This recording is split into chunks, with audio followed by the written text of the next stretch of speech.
The Butterfly and the Fire-Breathing Dragon, a bedtime story for kids.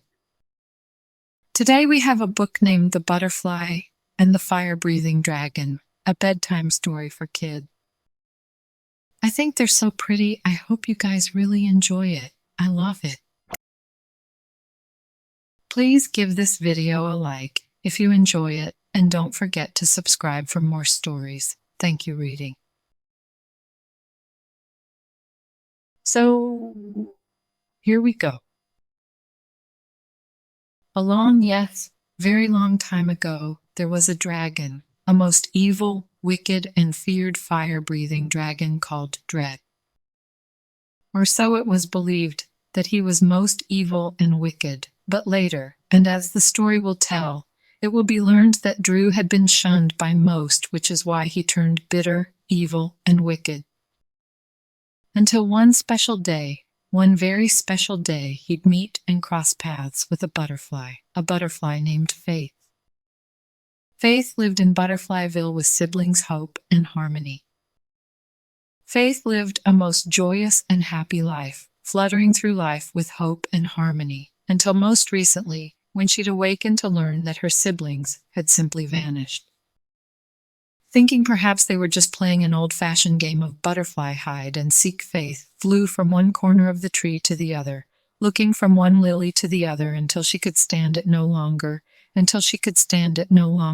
called out, "Come on, you two, come out, wherever you are."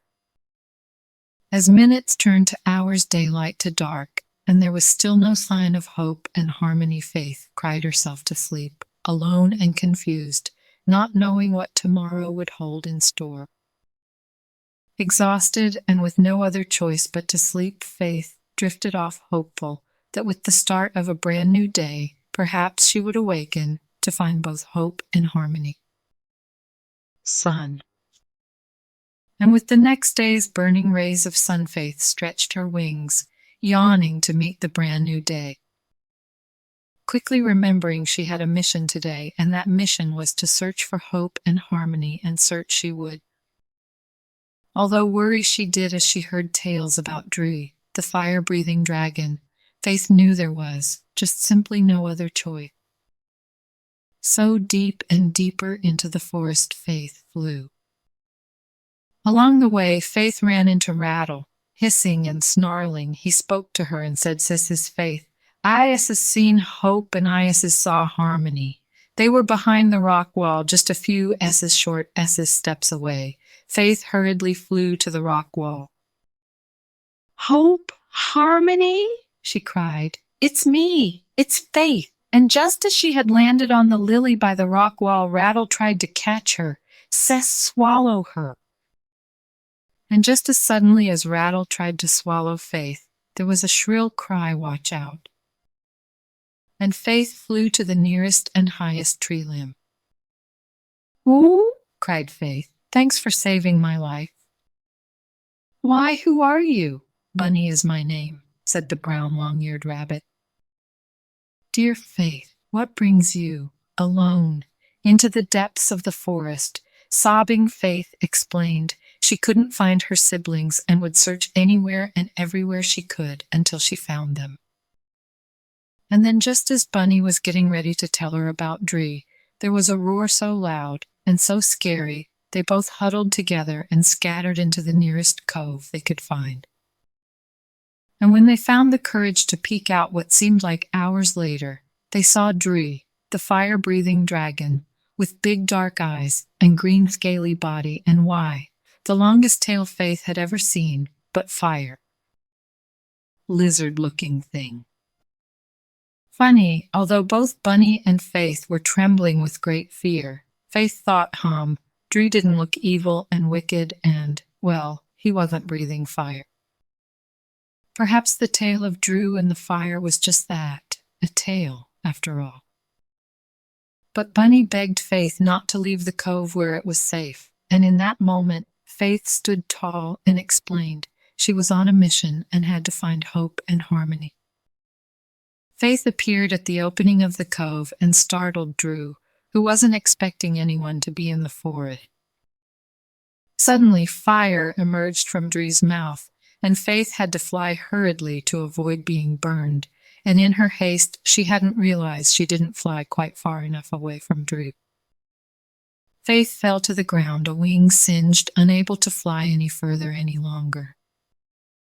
Bunny watched in horror, but, frozen with fear, couldn't find the courage to come out of hiding and help her.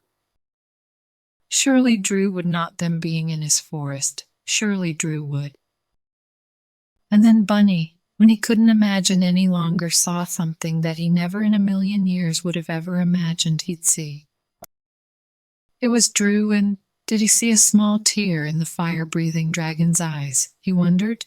And as he watched, he saw that Drew was headed to a small stream where he'd placed some water in his mouth, carried it back, and let it flow gently over Faith's singed wing. Shaken from the cold water and the fear of waking up to seeing Drew directly above her, Faith tried to fly away again, falling to the ground. And it was then that Drew spoke. "I didn't mean to harm you. I am not evil and wicked. I am alone and confused." And Faith came to realize that Drew was very much like herself.